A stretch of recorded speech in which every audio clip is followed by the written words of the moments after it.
Hello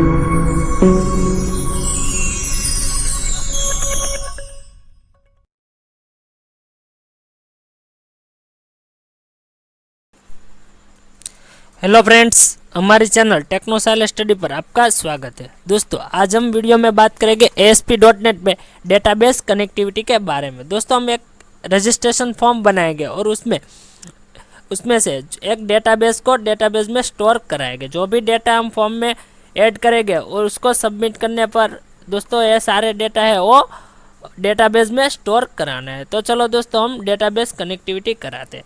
दोस्तों, ASP.NET पे connectivity कराने के बहुत से ऑप्शंस है, उसमें से आप कौन सा ऑप्शन चूज कर रहे हो वो आप पे ऊपर डिपेंड करता है। दोस्तों, या तो आप SQL की कनेक्टिविटी करा सकते हैं, आप SQL डेटाबेस का यूज़ कर सकते हैं, और अदरवाइज आप एक्सेस का भी डेटाबेस यूज़ कर सकते हैं। और आप इन दोनों में से कोई भी डेटाबेस को सिलेक्ट नहीं करना चाहते तो आप कोई तीसरा भी कोई भी डेटाबेस को सिलेक्ट कर सकते हैं।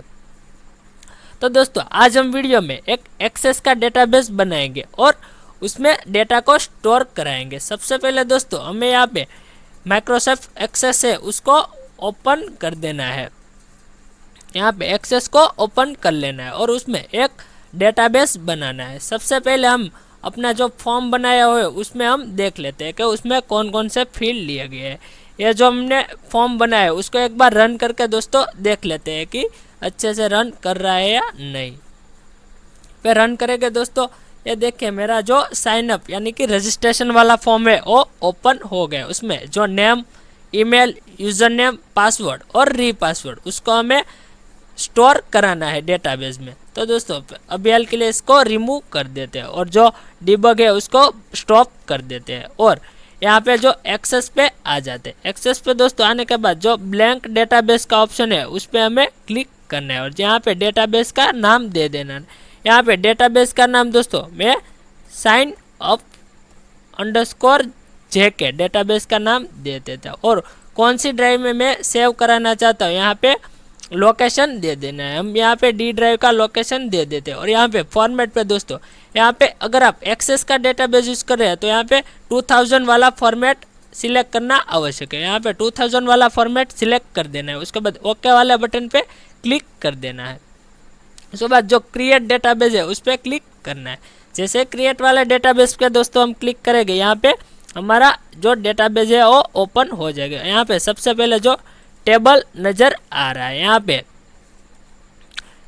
आप उसको ओपन भी कर सकते हैं। यहाँ पे डिजाइन व्यू पे आके आपको यहाँ पे टेबल का नाम दे देना है। यहाँ पे कोई भी टेबल का नाम अभी दे सकते हैं। यहाँ पे अभी हम JK1 टेबल का नाम दे देते हैं और उसके बाद ओके पे क्लिक कर देते हैं और यहाँ पे जो भी हम फील्ड लेना चाहते हैं वो फील्ड ले सकते हैं। अभी हम जो हमारे जो फॉर्म था रजिस्ट्रेशन उसमें जो भी फील्ड थे वो सारे लेंगे। उसमें हम नेम, यहाँ पे डेटा टाइप सिलेक्ट करने में दोस्तों बहुत ही ध्यान रखना है। यहाँ पे सबसे हमें प्राइमरी की अभी के लिए कोई भी आवश्यक नहीं है, इसलिए हम प्राइमरी की को रिमूव कर देते हैं। और यहाँ पे नेम वाला जो है उस पर हम शॉर्ट टेक्स्ट को सिलेक्ट करते हैं। उसके बाद ईमेल, जो हमारा दूसरे वाला फील्ड था वो था ईमेल, उसमें भी हम शॉर्ट टेक्स्ट को सिलेक्ट करते हैं। उसके बाद यूज़र नेम पे हम दोस्तों सिर्फ यू नेम वाले जो नेम है वो दे देते हैं। यू नेम भी उसमें भी हम शॉर्ट टेक्स्ट को ही रखेंगे। और नेक्स्ट दोस्तों बात करें तो पासवर्ड पे हम फील्ड का नाम पास दे देते हैं और यहाँ पे शॉर्ट टेक्स्ट ही देते हैं, क्योंकि यहाँ पे हमें नंबर नहीं, हमें कैरेक्टर और नंबर दोनों ही यहाँ पे सेव कराना है, इसलिए हम यहाँ पे डेटा टाइप को शॉर्ट टेक्स्ट दे देते हैं। उसके बाद रीपासवर्ड यानी कि रीपासवर्ड पे हम rpass फील्ड का नाम दे देते हैं और टेक्स्ट पे हम शॉर्ट टेक्स्ट लिखते हैं। उसके बाद सेव वाला बटन है उस पर हम क्लिक कर देंगे दोस्तों। यहाँ पे सेव वाले बटन पे क्लिक कर देंगे। यहाँ पे अपना डेटाबेस सेव हो चुका है और फाइल वाले ऑप्शन पे क्लिक करेंगे और क्लोज वाले बटन पे क्लिक कर देंगे और यहाँ से डेटाबेस को जो एक्सेस है उसको रिमूव कर देंगे। उसके बाद हमें जो अपना जो विजुअल स्टूडियो था उस पर आ जाना है और वहाँ से सर्वर एक्सप्लोरर को ओपन कर लेना है। अगर आपके विजुअल स्टूडियो में सर्वर एक्सप्लोरर ओपन नहीं है तो आप व्यू मेनू में जाके यहाँ पे जो फोर्थ वाला ऑप्शन है सर्वर एक्सप्लोरर, उस पर आपको क्लिक कर देना है। और जैसे सर्वर एक्सप्लोरर पे दोस्तों आप आ जाते हैं, उसके बाद जो डेटा कनेक्शन नज़र आ रहा है उस पर आपको राइट क्लिक करना है। राइट क्लिक करने के बाद ऐड कनेक्शन वाले ऑप्शन पे आ जाना है। ऐड कनेक्शन पे जैसे आप दोस्तों क्लिक करेंगे, एक आपके सामने एक डायलॉग बॉक्स शो होगा। यहाँ पे ये डायलॉग बॉक्स ऐड कनेक्शन वाला शो हो रहा है। अगर आप फर्स्ट टाइम डेटाबेस बना रहे हैं दोस्तों, तो आपको कौन सा डेटाबेस सिलेक्ट करना है वो ऑप्शन मिलेगा। आप वहाँ पे एसक्यूएल या तो आप एक्सेस का डेटाबेस सिलेक्ट कर सकते हैं। और यहाँ पे ब्राउज वाले ऑप्शन पे क्लिक करना है। ब्राउज वाले ऑप्शन पे क्लिक करके हमने जहाँ भी डेटाबेस को सेव किया है वहाँ उस ड्राइव को सिलेक्ट करना है और हमारा जो भी डेटाबेस है उसे सिलेक्ट करना है। साइन अप अंडरस्कोर जेके डेटाबेस है उसको हम ओपन कर देते हैं और उसके बाद जो टेस्ट कनेक्शन वाला ऑप्शन है उस पर क्लिक कर देते हैं। यहाँ पे मैसेज आ जाएगा टेस्ट कनेक्शन सक्सेस, उसको ओके करके एक बार फिर ओके कर देना है। यहाँ पे दोस्तों ये हो गई आपकी डेटाबेस की कनेक्टिविटी। यहाँ पे देखिए, यहाँ पे जो डेटा कनेक्शन वाला सर्वर एक्सप्लोरर है उसमें आपका साइन अप अंडरस्कोर जेके का डेटाबेस नज़र आ रहा है। अब दोस्तों डेटाबेस तो कनेक्ट हो गया, अब इसको इसमें डेटा सारा है वो स्टोर कैसे करें। तो हम जो साइन अप वाला बटन है उस पर डबल क्लिक करते हैं। उसके बाद यहाँ पे एक हमें लाइन लिखनी पड़ेगी। सबसे पहले यहाँ पे using system dot data dot OLEDB। अगर आप OLEDB एक्सेस का डेटाबेस सिलेक्ट कर रहे हैं तो यहाँ पे OLEDB को सिलेक्ट करना है। अगर आप SQL का डेटाबेस सिलेक्ट कर रहे हैं तो SQL क्लाइंट को सिलेक्ट करना है। उसके बाद जो सेमीकोलन दे देना है। अब दोस्तों यहाँ पे वेरिएबल देना है। या तो आप फंक्शन में पूरा कोड लिख सकते हैं और या तो आप वेरिएबल लेके भी कोड लिख सकते हैं। यहाँ पे जो भी वेरिएबल की जरूरत होगी वो वेरिएबल हम यहाँ पे लेते हैं। सबसे पहले जो कनेक्टिविटी यानी कि CON, यहाँ पे OLEDB कनेक्शन वेरिएबल का नाम दे देते हैं हम CON equal to new OLEDB connection. यहाँ पे आ गया OLEDB कनेक्शन।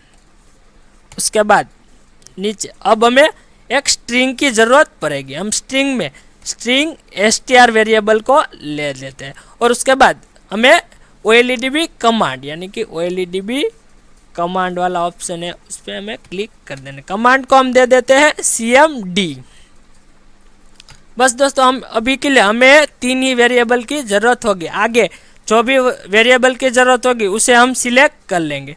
उसके बाद यहाँ पे अब पेज लोड इवेंट नज़र आ रहे हैं उस पर हम कनेक्टिविटी का कोड कर देते हैं। एक और दोस्तों सबसे इम्पोर्टेंट है, यहाँ पे कनेक्टिविटी का कोड है वो दोस्तों सबसे इम्पोर्टेंट है। यहाँ पे कनेक्टिविटी का कोड करने के लिए यहाँ पे हमें CON जो कनेक्शन का जो वेरिएबल हमने लिया है उसको लिखना है। उसके बाद डॉट करना है और कनेक्शन स्ट्रिंग यहाँ पे जो 4th नंबर पे दिखाई दे रही कनेक्शन स्ट्रिंग उसको सिलेक्ट करना है। उसके बाद इक्वल टू करना है और डबल इन्वर्टेड कॉमा करके स्लैश कर देना है।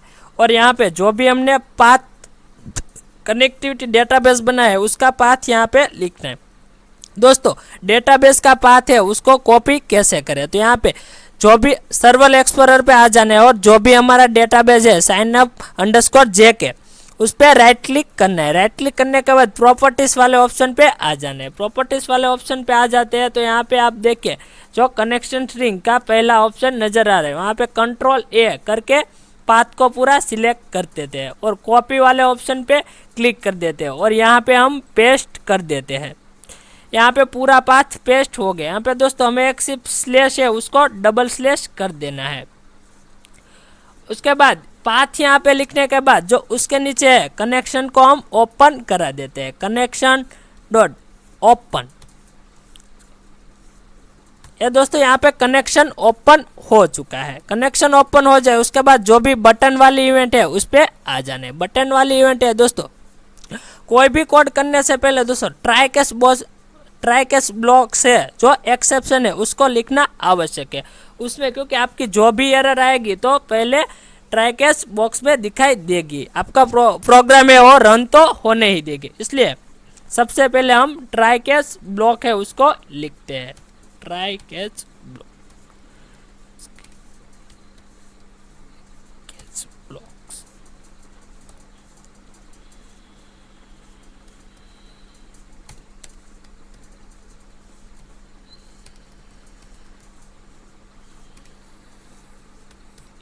Response dot write counts x dot, यहाँ पे हमें दोस्तों टू स्ट्रिंग को ले लेना है। उसके बाद यहाँ पे सेमीकोलन। अब जो भी हम सिलेक्ट क्वेरी का कोड करेंगे दोस्तों, उसे हम ट्राई कैच ब्लॉक के अंदर ही लिखेंगे। यहाँ पे सबसे पहले जो str यानी कि स्ट्रिंग, उसके बाद इक्वल टू करके हमें यहाँ पे दोस्तों सिलेक्ट क्वेरी को लिखना है। सॉरी दोस्तों, यहाँ पे सिलेक्ट क्वेरी को नहीं, हमें अभी के लिए हमें इंसर्ट क्वेरी को लिखना पड़ेगा, क्योंकि हम यहाँ पे डेटा को इंसर्ट कराना चाहते हैं। इसलिए यहाँ पे इंसर्ट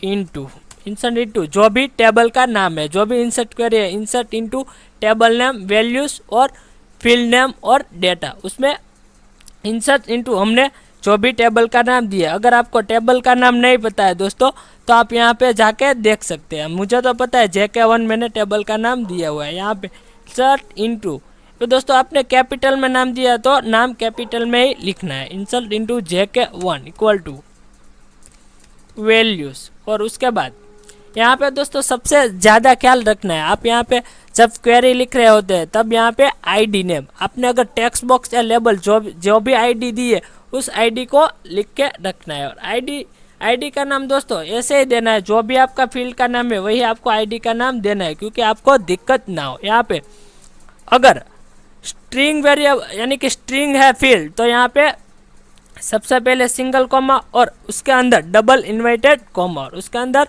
दोनों तरफ प्लस की साइन। सारे के सारे डेटा है दोस्तों इसी तरह से स्टोर हो गए। अगर यहाँ पे नंबर कोई भी आपने लिया है तो यहाँ पे सिंगल वाले कॉमा है और नहीं आएंगे, ओनली डबल इन्वर्टेड कॉमा और प्लस प्लस का आइकॉन आएगा। इसके अंदर दोस्तों हम सबसे पहले नेम, जो भी हमने नेम वाला जो फील्ड लिया उसको, ये देखिए यहाँ पे नीचे आ गया text box 1_name dot text.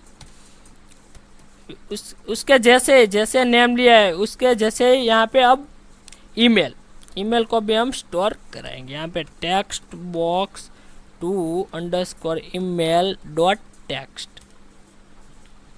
और उसी तरह से यूजर नेम को भी स्टोर कराएंगे। Text box 3_username dot text. उसी तरह से पासवर्ड को भी हम लिखेंगे, क्योंकि पासवर्ड में हमने कैरेक्टर और नंबर दोनों ही लिया है, इसलिए हमने short text database data type लिए, इसलिए यहाँ पे text box for password dot text. उसी तरह से रीपासवर्ड का भी कोड ऐसे ही हम करेंगे। यहाँ पे टेक्स्ट बॉक्स 5 डॉट टेक्स्ट पूरा कोड हो जाए। उसके बाद यहाँ पे CMD उसके बाद न्यू सॉरी दोस्तों, यहाँ पे न्यू OLEDB कमांड काउंस में STR स्ट्रिंग एंड कनेक्शन, बाद लास्ट में सेमीकोलन कर देना। उसके बाद CMD यानी कि command dot execute non query counts, उसके बाद सेमीकोलन के बाद कनेक्शन को क्लोज कर देते हैं, कनेक्शन डॉट क्लोज पे डबल इन्वर्ट यानी कि काउंस करके यहाँ पे सेमीकोलन कर देते हैं। ये दोस्तों पूरा कोड हो गया, जो इंसर्ट का कोड, जो भी हमने डेटाबेस में डेटा स्टोर करना है पूरा कोड हो चुका है। अभी हम उसको रन करके एक बार दोस्तों, तो हमें यहाँ एक मैसेज दे देना है सक्सेस वाला। उसके बाद हम प्रोग्राम को रन करेंगे, जो रन वाले बटन पे क्लिक करते हैं और प्रोग्राम को रन करते हैं। दोस्तों ये रन हो जाए हमारा प्रोग्राम और यहाँ पे डेटा हम लिखते हैं। यहाँ पे नेम पे हम कोई भी एक डेटा को सिलेक्ट करते हैं। हम अभी के लिए कोई भी नाम दे देते हैं, विनोद उसके बाद विनोद का ईमेल आईडी दे देते हैं vinod12@gmail.com। उसके बाद यूज़र नेम दे देते हैं vinod123। उसके बाद आगे यहाँ पे पासवर्ड दे देते हैं, कोई भी पासवर्ड दे देते हैं। बस साइन अप करके देखते हैं। यहाँ पे दोस्तों जैसे हम साइन अप वाले बटन पे क्लिक करते हैं, जो सक्सेस वाला मैसेज है वो हमारे सामने शो हो जाएगा और हमारा डेटा हमें पता चल जाएगा कि डेटा है वो डेटाबेस में स्टोर हो चुका है।